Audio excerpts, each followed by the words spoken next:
Anh kính chụp đây.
Bắt cho chị học kia nữa đi.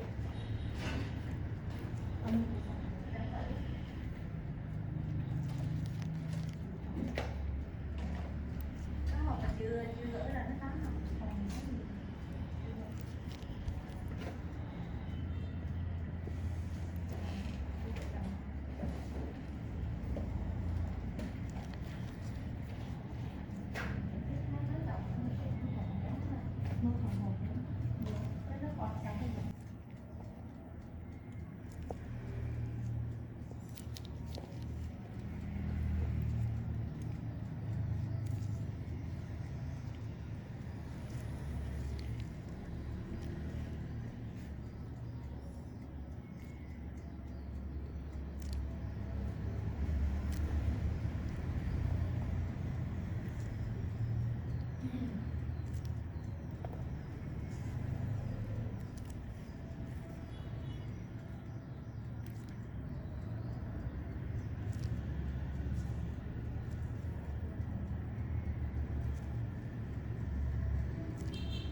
Trưa nay kiếm Hiền ăn cơm mà. Thấy cái mấy cái bánh dưới đó mấy. Bánh nào bột đó. À. Được từ thêm mấy cái này đừng cho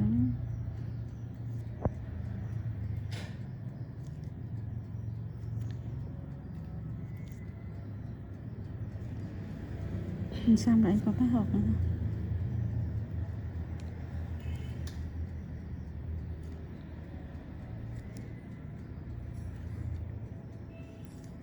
Cột lại đi chứ không dán rồi nó rút vô nhé.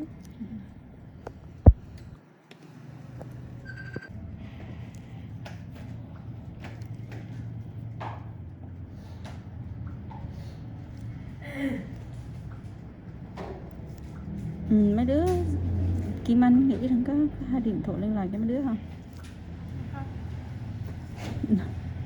Công nhận mấy đứa này thấy thân mà đang lại đó ta. Anh á cũng thân mà. Chắc cũng thân chứ đâu chứ. Nghĩ là coi như lừa luôn.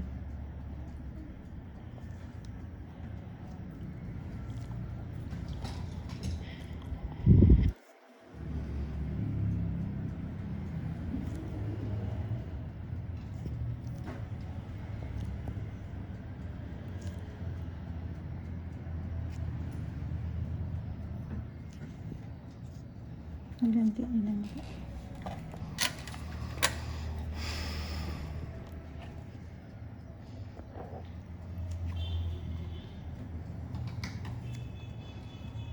Ví dụ như cái đi là cái dinh hơi nhỏ lại chút, hơi nhỏ chứ đừng có nhỏ quá.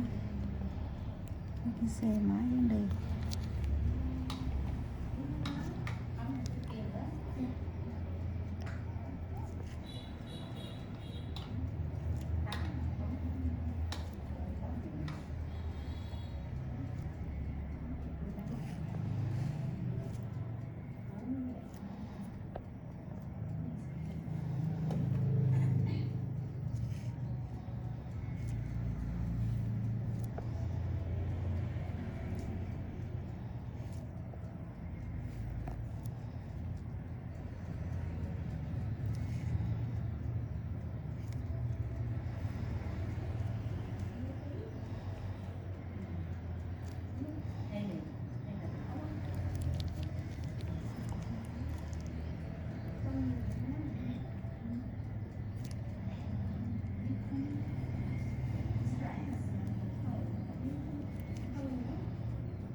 Nhỏ cái rồi là cái chai nó đẹp.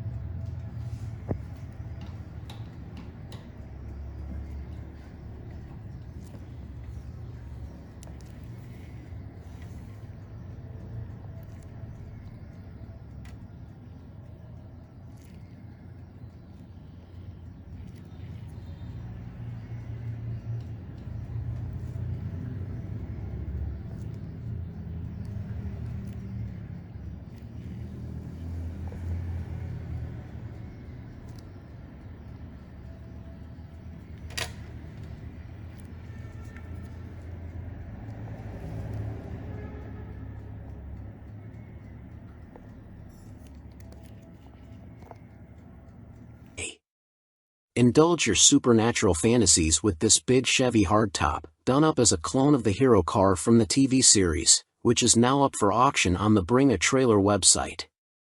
With bench seating, a 2-speed Powerglide transmission, and a burbling 283 cubic inch engine, this is an ideal weekend cruiser that makes all the right sounds. Repainted black and fitted with chrome 15-inch 5-spoke wheels, this Impala will be instantly familiar to a demographic far younger than your usual muscle car enthusiast. Running over 15 seasons since it debuted in 2005, Supernatural was one of the longest-running, most successful fantasy TV series ever.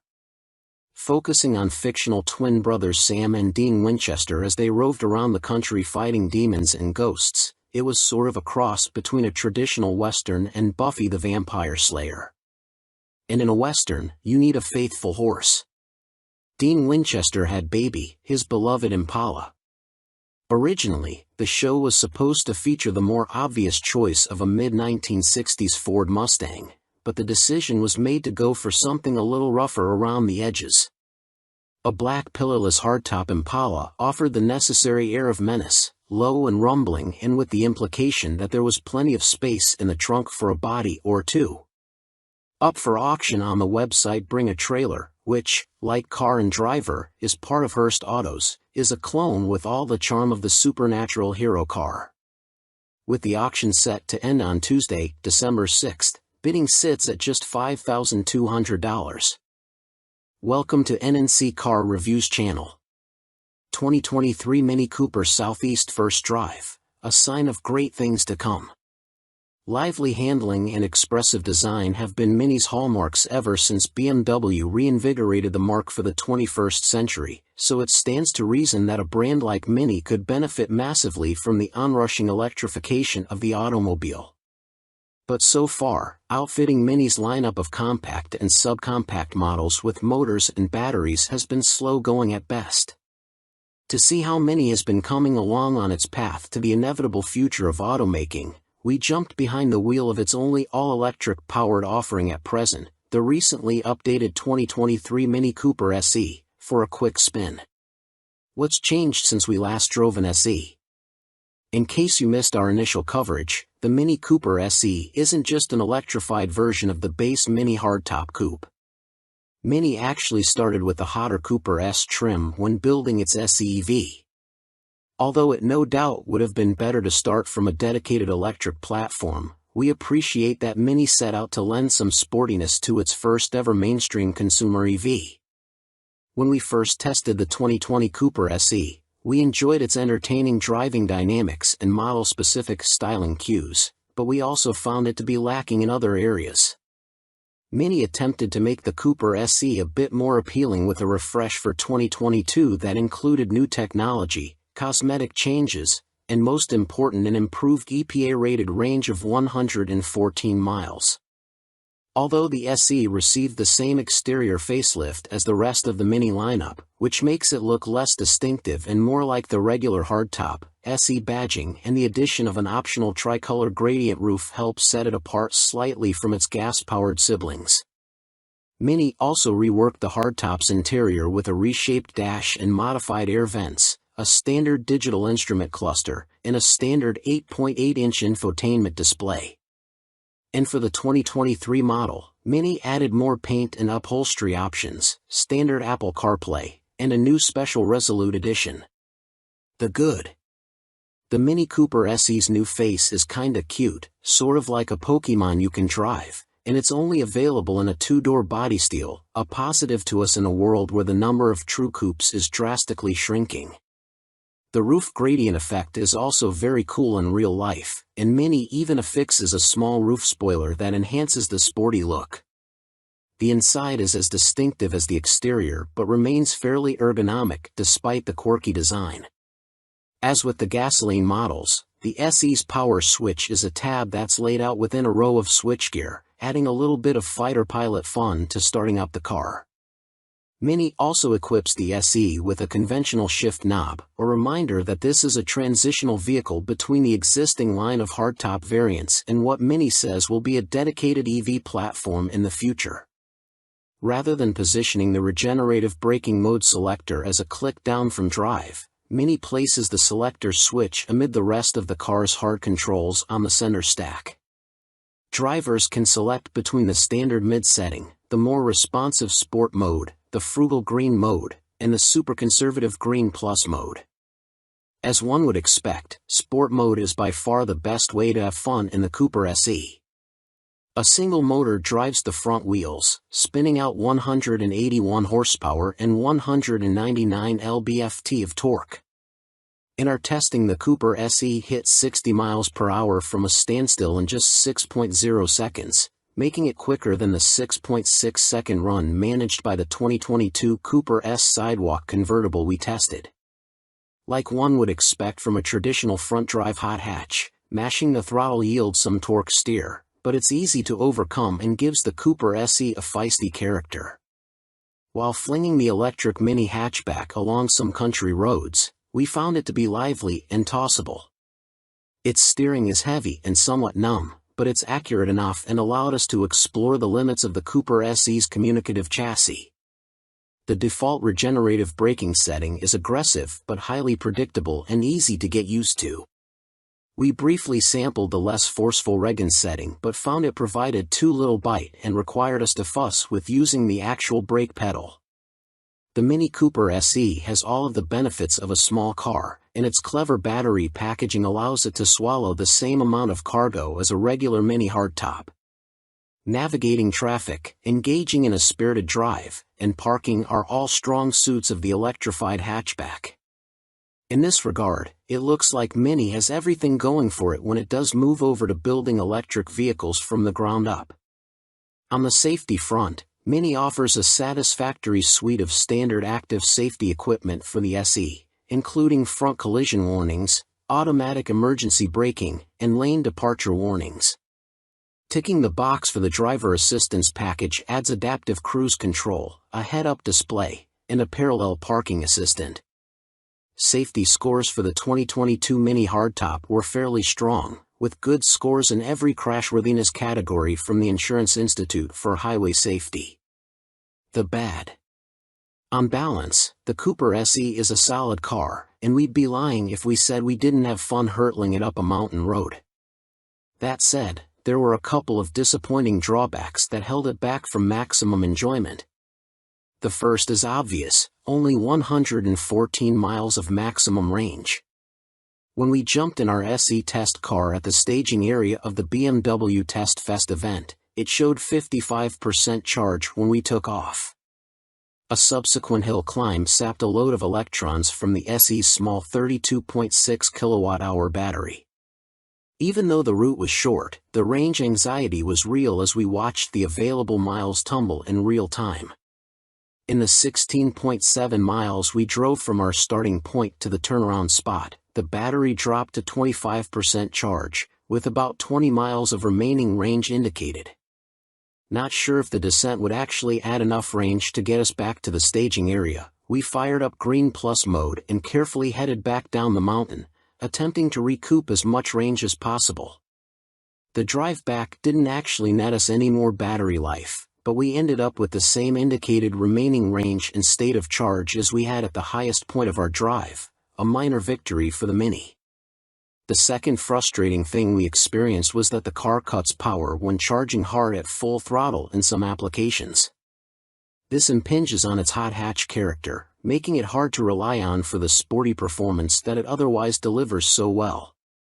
Finally, the Cooper SE rides fairly stiff and allows in a decent amount of road noise, so buyers who live in areas with a lot of poor roads should be wary.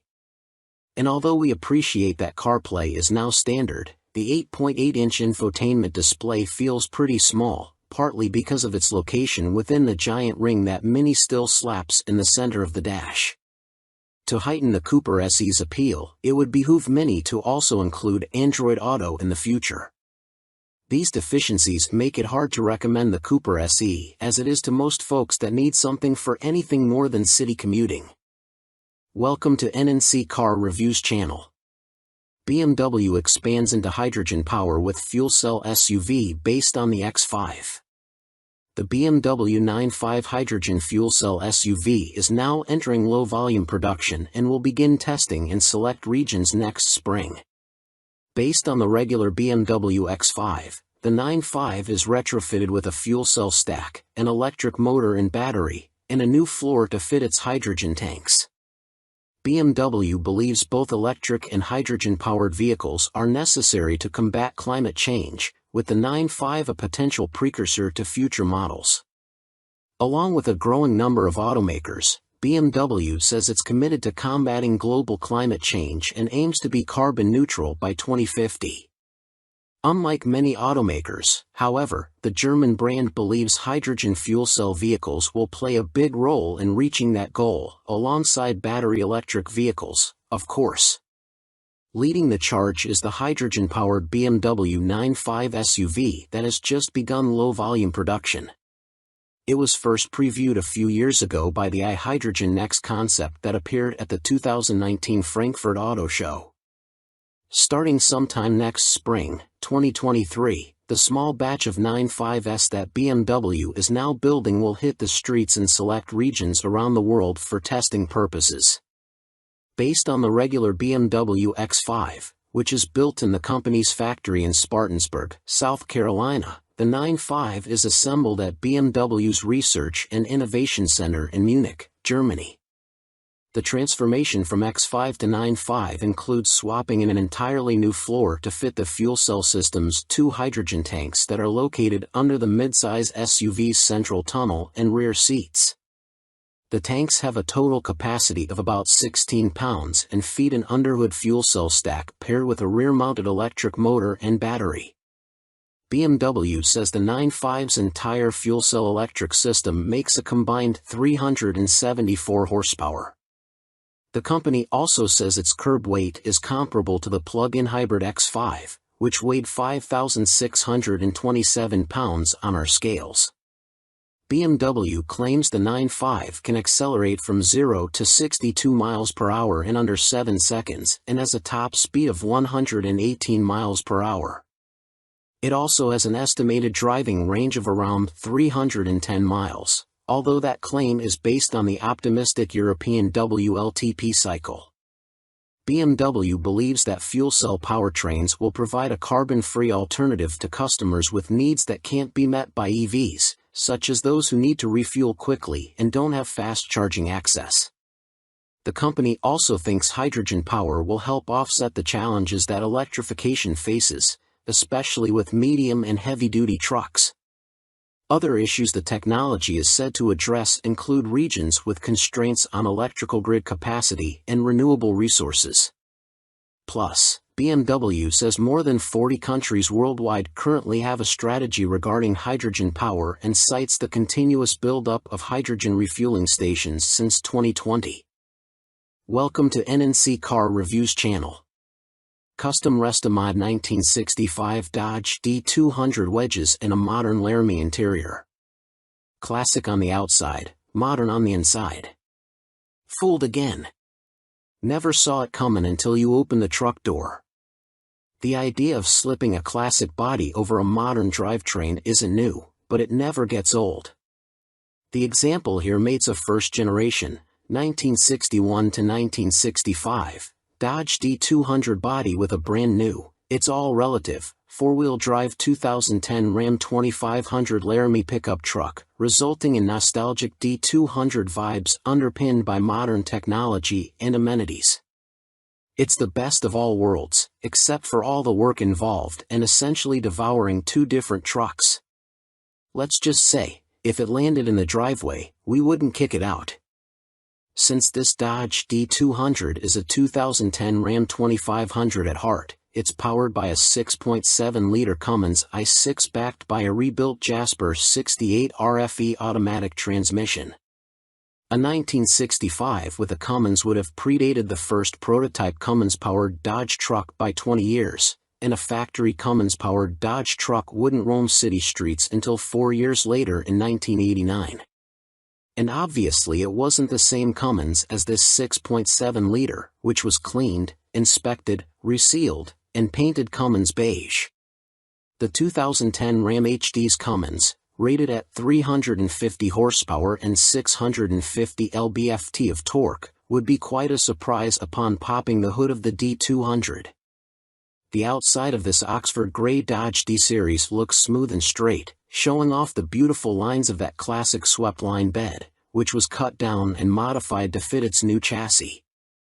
Likewise, the front fenders were extended, while a taller intercooler and radiator necessitated a 500 series truck grille filler panel for proper clearance.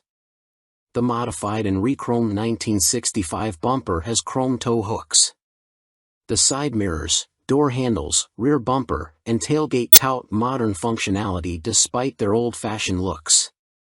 The vintage-looking stainless power mirrors are compatible with the factory Laramie controls, and the polished original stainless refrigerator door handles were modified to work with the 2010 door latches, retaining power locks and door switches.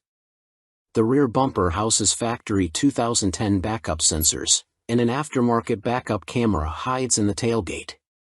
Lastly, a flip-down license plate covers the hitch receiver. A 3-inch lift, suspended by Rancho shocks, looks correct atop 37 by 13.50 BF Goodrich KM3 mud-terrain tires. The white-black Rhino Armory wheels are highlighted by 96 polished stainless flange head bolts. Custom clips mount the polished OEM vintage Mopar hubcaps. Side note, we feel back for whoever's responsible for keeping these wheels clean. RBP power steps with LED lighting help passengers get in and out, and German Hella headlights and fog lights help light the road, as do LED taillights. While the outside looks like a 1965 Dodge D200, the inside does not, at all. From dashboard to front seats to all the wiring and modules, the brown interior is mostly 2010 Ram Laramie.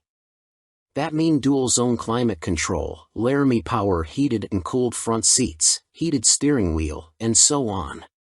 That also means the factory-installed trailer brake controller, exhaust brake, and TPMS and ABS systems all work. Not bad for a 65. Welcome to NNC Car Reviews channel. Tesla Model 3 Highland update coming soon, according to insiders. Despite its continued popularity, the fact remains that the Tesla Model 3 EV sedan is getting a bit long in the tooth. The EV landscape is very different compared to when the Model 3 was first introduced, and the automaker faces real market threats from competitors like 2023 Hyundai Ioniq 5, which won our SUV of the Year award, and more directly from the upcoming Ioniq 6 sedan. So a new report from Reuters with insider details about a potential upcoming refresh are not surprising.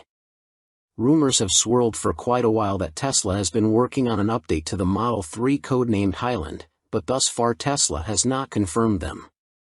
Despite that, for individuals with knowledge of the Highland project told Reuters that Tesla is getting ready to put the updated Mode 3 into production, and that it will feature new styling and other updates. However, it won't be merely a cosmetic refresh. Tesla is taking a hard look at the Model 3's underpinnings to find ways to simplify production and use fewer interior components, all in an effort to reduce cost. Despite recent reports that Tesla earns more profit per vehicle than Toyota, Tesla's stock has dropped by approximately 41% between September 2022 and November 2022. So, it's no surprise that the automaker is looking for ways to save money, especially on a high-volume car like the Model 3. 2 of the 4 unidentified sources claim that the updated Tesla Model 3 will be manufactured at the automaker's Shanghai and Fremont factories, with production in Shanghai starting in the third quarter of 2023. Welcome to NNC Car Reviews channel. The Dodge Challenger SRT Hellcat's manual transmission is back after a brief vacation. Well, it looks like the Dodge Challenger SRT Hellcat's manual option, after having been removed from Dodge's site earlier in 2022, is back in the lineup for 2023. The 6-speed Tremec manual is listed as the standard transmission for the non-red-eye Challenger SRT Hellcat in official documents. But where did the Tremec go, and why? Don't blame the lack of popularity of manuals in most new car sales. Dodge's reasoning is a bit more digital than that. The Powertrain Control Module, PCM, fitted to manual-equipped Challengers required a new calibration, putting any chance of getting a stick on the model on ice for the rest of the 2022 model year. A forum post, via Road and Track, dating back to December 10, 2021 shows that the manual transmission version of the Challenger Hellcat was not available for 22. However, looking on Dodge's website at the time, every other manual option of the Challenger could be ordered, but the Hellcat manual isn't even on the site. That same forum post also alleged that getting the manual transmission paired with the Hellcat's 6.2-liter supercharged Hemi V8 to pass emissions is the issue, which could imply this is the required recalibration Dodge mentioned. There might be some grain of truth to that, but we weren't able to directly confirm. When we did ask if there was a calibration issue with the Challenger Hellcat, Dodge acknowledged there was, but added that updating calibrations are a normal part of vehicle production and that this isn't related to the issues with silicon-based chip and PCM supply shortages currently disrupting the industry. Setting up this new calibration ultimately required, well, a single model year. After initially saying it was unsure of when the updated programming would be ready and the Challenger Hellcat would return to availability, Dodge quietly added it to its 2023 Challenger specifications documents. That means now, anyone interested in a manual Challenger Hellcat, and why wouldn't you be, needn't pick something else or go with the automatic if they have their hearts set on a supercharged 6.2-liter V8. Welcome to NNC Car Reviews channel. Toyota confirms Grand Highlander SUV with hybrid max powertrain. Toyota confirmed the existence of the new Grand Highlander SUV, which it plans to fully reveal at the Chicago Auto Show on February 8. The three-row SUV will likely fill the gap between the mid-sized three-row Highlander and the larger, body-on-frame full-size Sequoia. Notably, the Grand Highlander is wearing the same Hybrid Max badge as the top-spec Crown sedan, which suggests a 340 horsepower setup. It looks like Toyota wants to join in on the excitement surrounding enlarged versions of SUVs like the Grand Cherokee L and Grand Wagoneer L by making its own supersized version of the Highlander called, you guessed it, the Grand Highlander. While the current Highlander boasts impressive fuel economy and hybrid form, it can't compete with the third-row space of competitors including the Kia Telluride, Volkswagen Atlas, and Chevy Traverse. Toyota describes the Grand Highlander as the ultimate road trip vehicle, implying increased legroom and cargo space. The first teaser shot of the new three-row SUV gives us a glimpse at what the rear will look like. We're particularly excited about the Hybrid Max badge, which indicates the Grand Highlander Platinum will receive the same potent powertrain as the top-spec Crown sedan. In that car, the hybrid setup with a turbocharged 2.4-liter inline-four gas engine produces a combined 340 horsepower and 400 pound-feet of torque. Toyota didn't give any information about the Grand Highlander's available powertrains, but it's likely the standard 265 horsepower Turbo 4 from the base Highlander will carry over to this new model as well. We managed to pull back some of the shadows layered over the photo to expose a bit more of the car. The increased visibility shows similar squared-off styling to the current Highlander, but also includes a pair of round exhaust tips not found on the standard version. The taillights take on a C shape, and a new light bar spans the spoiler. We don't have any other info on pricing or when we'll actually start seeing the Grand Highlander on the road, but we do know that Toyota is planning to do a full reveal of the SUV at the Chicago Auto Show on February 8. Welcome to NNC Car Reviews channel. The Toyota Land Cruiser will likely return to US. The globally iconic Toyota Land Cruiser off-road SUV is the automaker's longest-running model, since 1951, just no longer in the US as of last year, for whatever reason. There's now a new global Land Cruiser, the J300 series, and we still get the Lexus LX luxury SUV that's based on that global model here. However, our options may be expanding beyond Lexus once again in a few years' time, according to Jack Hollis, Executive Vice President of Sales for Toyota Motor North America. In an interview with Motor Trend following news of the all-new 2024 Toyota Grand Highlander 3-row SUV, Hollis was asked if a storied nameplate like the Land Cruiser would ever make its return stateside, and the answer was promising. Will we ever? I would say likely yes. Asked if it would be in the foreseeable future, he said we would have to wait for an answer on that one. Obviously Land Cruiser is such an important part of our heritage and has done such a great job. And I'll be looking at it, absolutely. Have I seen designs, thoughts, and hopes? Yes. But nothing to announce. It's still a ways off, Hollis added. So it's certainly not confirmed, but it's a much stronger answer than we were expecting. Then again, even last year's Land Cruiser departure announcement came with a wink, with Toyota encouraging loyal enthusiasts and intrepid adventurers to stay tuned for future developments.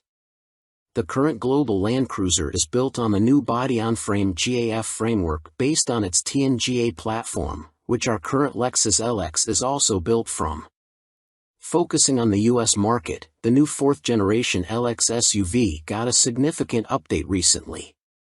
Its 3.4-liter twin-turbo V6 engine bumped output up 28 horsepower and 78 lb-ft of torque, now totaling 409 horsepower and 479 lb-ft, and it's linked to a 10-speed automatic transmission. Toyota says the new platform lowered the center of gravity with improved weight distribution. The global Land Cruiser also shed 441 pounds of weight. However, it sounds like we should be looking beyond the current J300 series Land Cruiser to whatever the next generation model may look like, which will almost certainly need to be electrified, either hybrid or full battery electric. Toyota's EV plans are reportedly in flux, with the automaker devoting more resources to expedite its EV offerings, though no specific models have been teased, and the existing EV concepts may no longer be on the cards. Still, Hollis' comment is a promising start to whatever's next, and it sounds like still they have some confident ideas for the next Land Cruiser, at the very least. Welcome to NNC Car Reviews channel. What is a 1970 AAR CUDA, and why do I want one in my driveway? Time to kick down that annoying fourth wall and go a little first person. Recently we were working on some Mecum auction stuff, and I was asked by another editor what car I would want under my proverbial Christmas tree. Now, I used to run Super Chevy, and although my car choices would lead people to believe that I'm a diehard Chevy guy, the truth is that I like cars in general, even if I do get pulled into the Chevy Gravity well most of the time. After browsing the Kissimmee, Florida, Mecum listings, I found the car I would want, a 1970 AAR Plymouth Barracuda. A Mopar. Yeah, but not just any Mopar. How many e-bodies were built in 1970? Before we look specifically at the AAR variant, we should get an idea about how special the 1970 Mopar lineup was. Many consider 1970 to be the high water mark for e-bodies, and in terms of sales, it certainly was. Chrysler was hoping to sell nearly 250,000 e-bodies that year, and although it didn't hit that number, the company did sell a ton of cars, with 55,499 Barracudas and 83,032 Challengers leaving the factory. The Plymouth Barracuda, shortened to CUDA by the cool kids, like the Challenger, offered 3 lines, as well as 3 body styles: the base coupe, a hardtop, and a convertible. A whopping 9 engine options were on the menu, ranging from the base 145 horsepower Slant 6 to the iconic 455 horsepower 426 Hemi V8. What is an AAR CUDA? Anyone who knows me would tell you that I'm into the whole pro touring deal, so that might be why the AAR CUDA flips my switches. The AAR CUDA joined the Plymouth family in March of 1970, and was a tribute to Dan Gurney's All-American Racers, AAR, Barracudas being run in the SCCA Trans Am series. The track version the team fielded was powered by a 440 horsepower 305-inch V8 topped with a lone 4-barrel carb. The civilian AAR CUDA was built to approve, homologate, in fancy talk, the small block engine for SCCA racing use. Only 2,724 AAR CUDAs were built in 1970 at the Hamtramck, Michigan, plant. The AAR was only produced for 1 year, making it a fairly rare piece of automotive and racing history. What engine was in the AAR CUDA? The street version of the AAR CUDA got a 340-inch, 4.04-inch bore/3.31-inch stroke, iron block V8 with iron heads, solid lifters, and 3 two-barrel Holley carburetors sitting on an Edelbrock aluminum intake. The 346 barrel was rated at 290 horsepower at 5,000 RPM and 350 lb-ft of torque at 2,800. Not the most powerful offering, but no slouch either. What else made the AAR CUDA different? Though the interior was fairly standard, the exterior was anything but. It was offered in many of the high-impact colors of the day, and given a racy look with a functional matte black fresh air fiberglass hood and distinctive strobe stripes that incorporated the tricolor AAR Shield logo. The trunk lid received a unique black ducktail spoiler, and the rear of the CUDA was raised nearly 2 inches to allow for the side exit exhaust. Related, 1970 CUDA returned to the track after 30 years in storage. The AAR had special stocks and rolled on Goodyear Polyglas GT 60 15-inch tires in the rear and E60 15-inch tires in the front. This gave the 1970 AAR CUDA the distinction of being the first Detroit production car with staggered wheel sizes. 1,120 were equipped with the A833 4-speed manual trans, and 1,603 had the 3-speed A727 TorqueFlite automatic. You know which one we prefer. Welcome to B&C Car Reviews channel. Polestar 2 BST Edition 270 echoes Polestar's past. Before Polestar became Volvo's all-electric offshoot brand, it was the Swedish carmaker's racing and performance division. Perhaps in a bid to regain some of that sporty personality, there's a new limited production model, the 2023 Polestar 2 BST Edition 270. With the dual-motor Polestar 2 as a starting point, the 270 in the name refers to the worldwide production run. The BST is a nod to its internal BEAST development code. For the $76,900 starting price, the BST is essentially a Polestar 2 with the optional Pilot, Plus, and Performance Pack options. According to Polestar's online configurator, adding these options to a non-BST model takes the price to $66,400. The BST's power output of 469 horsepower and 502 pound-feet of torque is the same as the performance packs, as are the upgraded Brembo brakes. The EV guts are also carryovers, with a lithium-ion battery pack that has a 75.0 kWh usable capacity and DC fast charging up to a 155 kW rate. Range drops slightly though, from an EPA estimated 260 miles down to 247 miles. The BST's price premium is justified with exclusive add-ons that include 21-inch forged wheels with bespoke Pirelli P0s, a front strut bar, a 1-inch lower ride height, painted body cladding, and black mirrors. The big news is the inclusion of special Öhlins dampers that are two-way adjustable up front. To see if those upgrades paid off, we had the opportunity to ring out the BST on the Bay Area's Skyline Boulevard, an abstract scribble of pavement famed for slicing through the redwoods. Within the first few blocks heading out of Burlingame, California, it's clear the BST's ride quality is firmer than the standard Polestar 2 with the performance pack. You definitely feel the impacts from ruts in the pavement, but only large potholes cause any real harshness.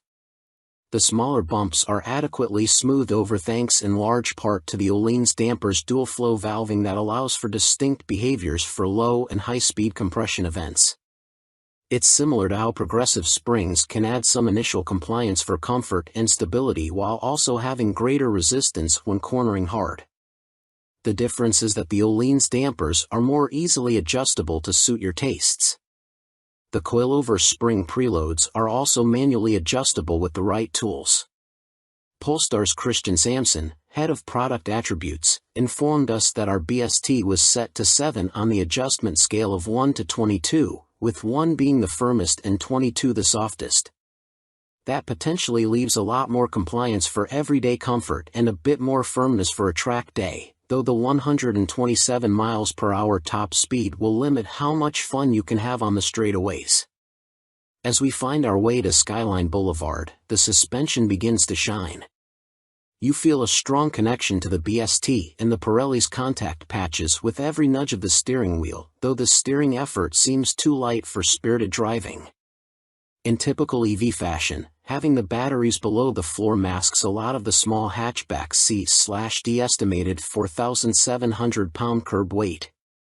It's easy to get acclimated to the BST's handling characteristics, and in no time we're pushing harder and harder into each consecutive turn.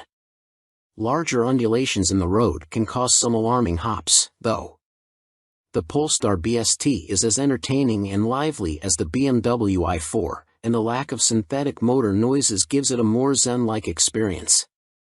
You hear the tires squeal in turns and whimper when you're hard on the brakes. They give a very good indication of how much harder you can drive in a delightfully old-school analog manner.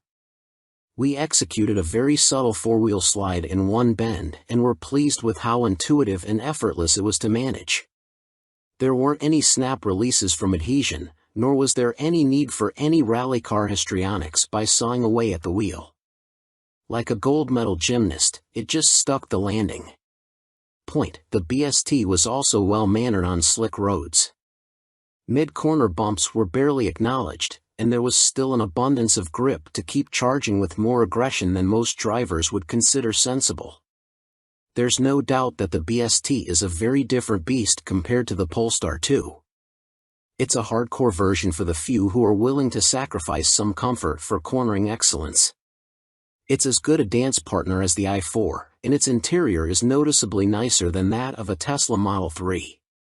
With most EVs taking the SUV route, there are few sporty alternatives that don't cost as much as a Porsche Taycan or an Audi e-tron GT. Unfortunately, if you're interested in a new Polestar 2 BST, you're out of luck as all of the 270 examples have been spoken for. And that begs the question of why Polestar greenlights such a limited production run. It seems likely that the BST is testing the waters for a more serious performance EV in the future. If that ends up being realized, we'll be pacing with nervous anticipation. It's impressive that the BST is able to extract so much more handling prowess from the existing Polestar 2, and bodes well for a purpose-built performance model. Thean Design Porsche 911 Restomod is no backup singer. We must wait for the day when automotive artisans reimagine third-gen Camaros or Fox-bodied Mustangs into immaculate carbon fiber-bodied Restomods that command six-figure prices. Until then, we'll have to keep slumming with the 964 generation of the Porsche 911. Of course, there are plenty of reasons why the penultimate air-cooled 911 is the frequent muse for high-end tuning outfits. There is no shortage of cars to start with, Porsche having sold more than 60,000 of all variants globally between 1989 and 1994. Interest, and values, are also high enough to find a market for expensive transformations. The most famous recreator of the 964 is undoubtedly Singer in California, which has been producing versions that cross the boundary from car to automotive art for more than a decade. But an increasing number of other shops are now getting into the same space. Last year, we told you about an EV version produced by Everetti in the UK, although we struggled to see what the electric powertrain added to the experience. Now here's another British firm, but this one sticks with internal combustion. The small shop is called Thean Design, and it gave CE/D the chance to experience a partially carbon fiber-bodied 964 just before it was shipped to a buyer in Chile, hence the car's Chi001 name. Oh, and that customer is a successful blueberry farmer, if you're wondering about the reason for its violently violet color scheme. As with many similar businesses, Thean Design was born from a personal passion, in this case, the quest of a man named Adam Hawley to build his own perfect 964 while working 9 to 5 as a car designer for big auto companies including Jaguar Land Rover. The car was eventually finished to a standard that had friends and acquaintances asking him to create something similar for them, leading to the establishment of Thean Design with business partner Lucinda Argy, who is also his wife. While the Thean Chi 001 shares its basic form with the 964, its detailing is clearly inspired by that of earlier 911s. It has lost the full-width rear light bar it was built with and gained both 930 turbo-style bumper overriders and headlamp bezels. The original car underneath the conversion was a Carrera sold in Japan, but it has been stripped to component parts and completely rebuilt. Structural changes include a carbon fiber roof, trunk lid, engine cover, and spoiler. The fenders and bumpers are made from a sturdier carbon Kevlar blend. Weight saving over a regular 964 is around 220 pounds, according to Hawley, with the part composite bodywork also making the car stronger. Up close, the attention to detail is close to obsessive, including touches such as the symmetric mounting of the twin ignition coils on the engine firewall and the invisible integration of a center, high-mounted brake light into the rear window surround. Thean's customers have a choice of powertrains, including the intriguing option of a supercharger conversion the company has developed for the air-cooled flat six. The Chi 001 is running a naturally aspirated 4.0-liter engine. Individual throttle bodies and careful internal balancing take peak output to 400 horsepower at 7,100 rpm. It has also lost its original all-wheel drive system, and power is now sent exclusively to the rear axle through a 6-speed 993 generation gearbox and a limited slip differential. Not every part of the experience has been updated. Getting in, we find the familiar, slightly offset driving position, and although beautifully ret-rimmed in a vibrant hue to match the exterior paint, the cabin's basic architecture is unchanged. But starting the engine reveals an immediately different character to a regular Carrera of this generation. First, the bark of the exhaust, which switchable acoustic flaps vary from loud to very loud. Second is the immediacy of the engine's responses to even slight accelerator pedal pressure, thanks to an ultralight flywheel. Comparing Thean's car with a regular 964 is made complicated by the increasingly distant memories of what the original car was like when new, but this one drives with a level of poise and precision it seems hard to imagine that any stock 964 possessed even when factory fresh, with the possible exception of the famous RS variant. The Chi 001 steering feels direct and slack-free for an air-cooled 911. It retains hydraulic assistance, but this is now powered by an electric pump. Revised suspension geometry, stiffer bushings, and active dampers increase the precision with which the front end can be placed, although they also mean there is less sense of the 964's fundamental rear-biased weight distribution in corners. Easing the accelerator with the chassis loaded up tightens the line progressively but not snappily. The biggest dynamic difference is probably down to the modern Michelin Pilot Sport PS2S mounted on the period Fuchs-style rims, which give an abundance of grip. The ride is firm even with the adaptive dampers in their softest setting, but not uncomfortably so. Yet the engine is the Chi 001 starring feature, impressively muscular low down but with what feels like an inexhaustible appetite for revs that the scalpel-sharp accelerator encourages a driver to exploit. The tachometer only goes to 8,000 rpm, but the limiter is actually another 500 rpm beyond that. Working against just 2,570 pounds, it feels 21st century fast, too. The gear shift is perfectly weighted, and despite the switch to carbon ceramic brakes, the middle pedal feels similarly natural in its responses. This love story may have you question our critical faculties, but the car does have some downsides. The first is the price. While considerably short of the seven-figure expenditure required for one of Singer's pixel-perfect offerings, a buyer will still need to pay Thean around $500,000, at current exchange rates, to get something similar to this car, plus the cost of the donor 911. The second is the weight. The company already has a substantial order bank it needs to work its way through and can build at no more than 5 cars a year. Welcome to B&C Car Reviews channel. Steve McQueen's Bullitt movie Mustang suddenly reappeared. This is how it happened. Steve McQueen's Highland Green 1968 Ford Mustang GT Fastback vanished 38 years ago. The ominous-looking pony car with the barking 390 cubic inch V8, which starred in one of the greatest chase scenes in movie history in the film Bullitt, with McQueen doing the driving in many of the shots, may have been lost, but it was never forgotten. Certainly not by Mustang aficionados, who speculated on its whereabouts for almost 4 decades, titillated by the occasional internet post or word of a spectral sighting. So when the Bullitt Mustang suddenly appeared at a Ford press preview at the North American International Auto Show in Detroit on January 14, 2018, the assembled journalists, car nuts, Ford execs, and Mustang fans went full geek. The synchronicity of the car's breaking cover in the same year as the Bullitt movie's 50th anniversary, and at the same event where Ford revealed its 2019 Mustang Bullitt tribute model, the third since 2001, is just too perfect for it to have been happenstance. And yet it largely was. As those involved tell it, the Bullitt Mustang never would have resurfaced in Detroit had it not been for a coincidence of cosmic proportions, the sheer luck of fortuitous timing, and, especially, the efforts of a determined coterie of emotionally invested volunteers.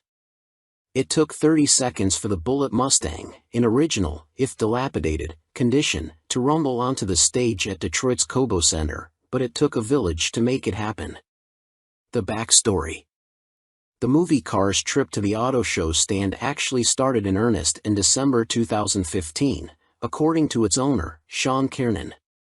Kiernan, 36, inherited the Bullitt from his late father. Bob Kiernan had purchased it in 1974 from an ad in our sister publication, Road and Track, to replace the family's only car, an MGB/GT. You have to remember that, at the time, movie cars were not really sought after, says Kiernan.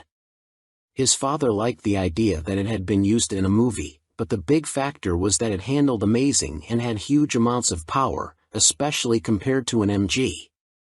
The Kiernans initially felt so casual about the Mustang's connection to the film that they employed it as a daily driver. Sean's mother, a schoolteacher, drove it for about 5 years, at which point it developed clutch trouble. It was parked in 1980, a year before Sean was born.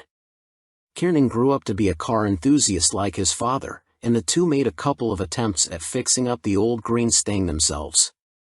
They got as far as taking the car partly apart and having the engine freshened. The odd thing that happened, says Kiernan, is that the car just stayed in the garage all those years, as a project car does, and the internet was born while she just sat there, and in turn the rumors began to form. Not until 1999 was there any intention of keeping it under lock and key and a secret. My father and I always wanted to reveal it in the right way to squash any rumors that he was a hoarding car collector, and then I was just going to drive it to have fun. But Kiernan's father fell ill and passed away in 2014 before they could get the Mustang reassembled. At that point, says Kiernan, he was feeling the emotional gut punch of his father's death and was in a quandary about what to do with the car. I was struggling, he says. Then came the coincidence that changed everything. In December 2015, Kiernan, a salesman of automotive paint and supplies who lives outside Nashville, was returning from a day of sales calls with his boss, Casey Wallace. Wallace, the company's regional sales manager, had come in from out of town. On the long drive back to the office, Wallace asked Kiernan what cars he had inherited from his father.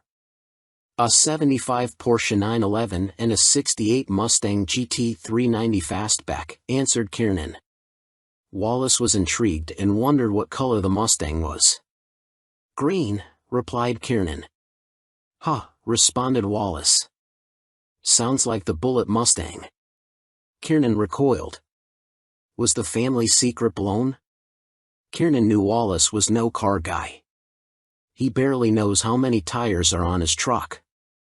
How the hell did he know anything about Bullitt?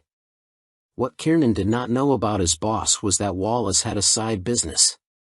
Wallace explained to Kiernan that he and his best friend, independent film and video director Ken Horstman, were partners in a film production company called Spyplane Films.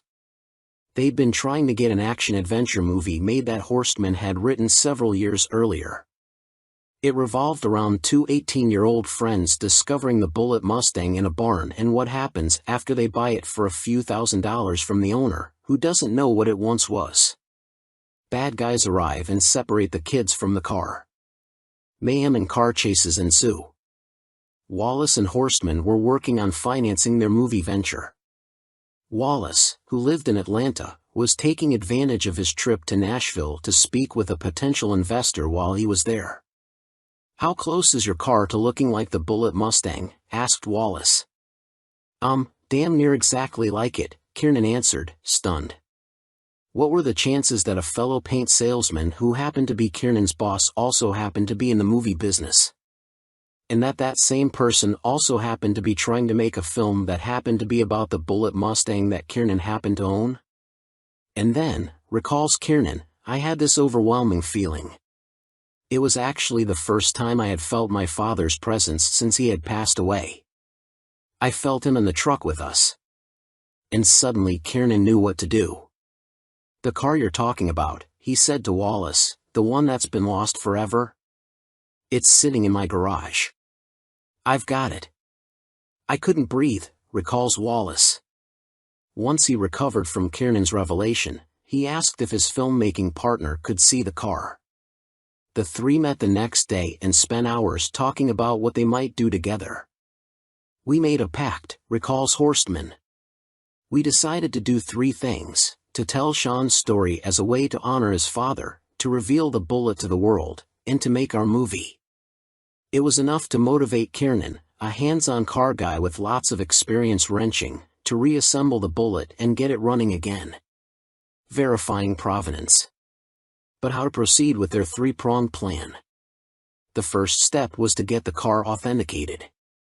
"Of course, we knew it was authentic," says Kiernan. He even had a letter from Steve McQueen to his father written in 1977 asking if he could buy the car back. Bob Kiernan turned McQueen down. After some research, Horstman reached out to John Clore through LinkedIn. Clore, a Gonzo Mustang nut, is also Ford Performance's enthusiast communications manager, the company's public relations liaison with all of the Mustang clubs scattered across America. That first connection was key. "I'm a Mustang enthusiast," says Kiernan, laughing, "and I'm also a lurker on all kinds of Mustang forums. I had to be. I never wanted it to be discovered that we had the Bullitt."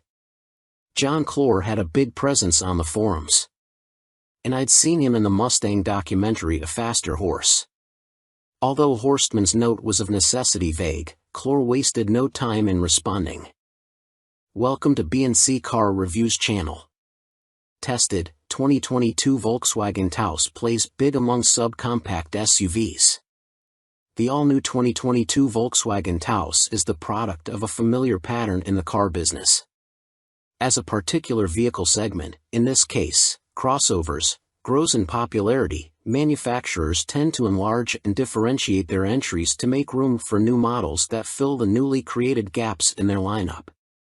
With VW's range of SUVs in the United States swelling to include the compact Tiguan, the mid-sized Atlas and Atlas Cross Sport, and the electric ID.4, sort of an SUV, we guess, a vacancy has opened up in the increasingly popular subcompact space, among the likes of the Jeep Compass, Kia Seltos, and Subaru Crosstrek.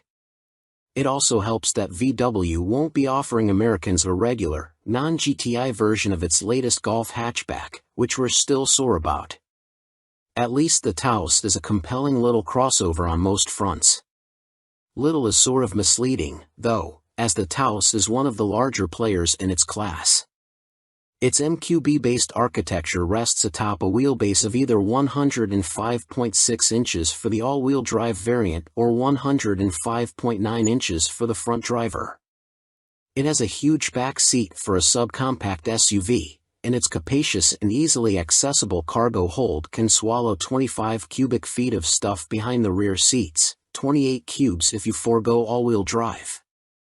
On the road, if you don't know to look for its distinguishing design cues, a broad LED light bar that connects the standard LED headlights plus chrome Taos lettering on the rear liftgate, you can easily mistake it for a slightly larger Tiguan.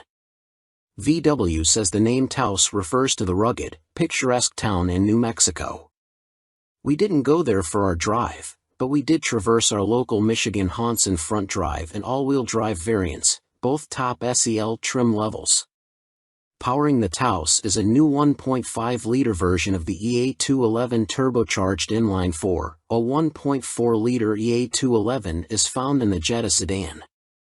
Aided by the boost of a variable geometry turbocharger, the engine purrs willingly to its 6,000 RPM redline and produces a respectable, if not quite spirited, 158 horsepower and 184 pound-feet of torque, the latter from just 1750 RPM.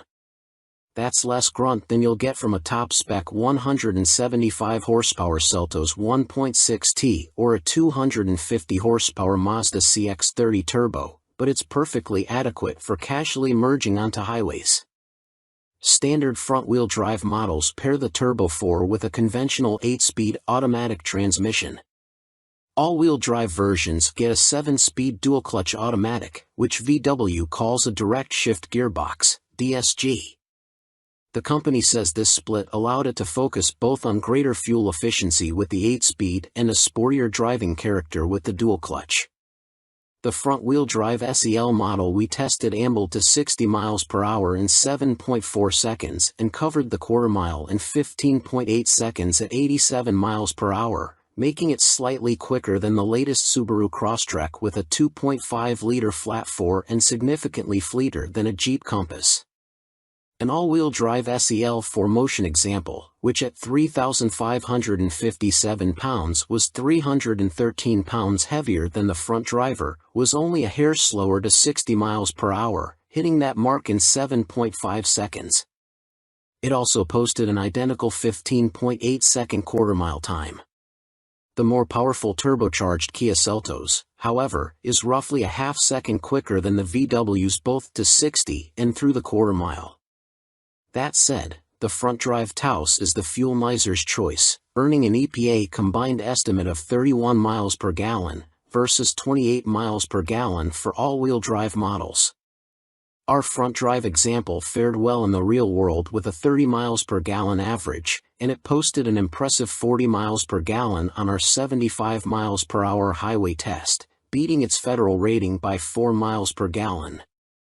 The aforementioned Subaru and Kia, both AWD, managed only 30 mpg on our highway run, significantly behind the 33 miles per gallon that the all-wheel drive Taos achieved in that test. Overall, the AWD version averaged 29 miles per gallon while in our care. Welcome to B&C Car Reviews channel. The all-new 2023 CR-V is everything you want in any terrain. Adventure, a versatile word that covers a lot of ground. Just like the next-generation CR-V. The redesigned midsize SUV is ready for bigger adventures, from crosstown to cross-country, with more capability, a spacious cabin, and plenty of room for gear. The 2023 CR-V boasts a rugged new design with a longer wheelbase and wider stance. Its bold front end, which features a large, upright grille and elongated hood, gets attention. Its powerful posture, accentuated by a sporty roofline, brings the rugged look together from end to end. New dual low-beam headlights create a distinctive look and offer more illumination than previous CR-V models. Wide-open sightlines come standard, but it's up to you and your crew to seek out those priceless views. With roomy seating and sporty details throughout, the all-new interior of the 2023 CR-V makes it perfect for adventure. Feel instantly connected to your surroundings, thanks to a minimalist layout, intuitive steering wheel-mounted controls, and body-stabilizing front seats. Bigger adventures also need more comforting rest afterwards, so each passenger will appreciate the reclining rear seat on all trims. Adventures don't just happen in the wild. They take place every day near home.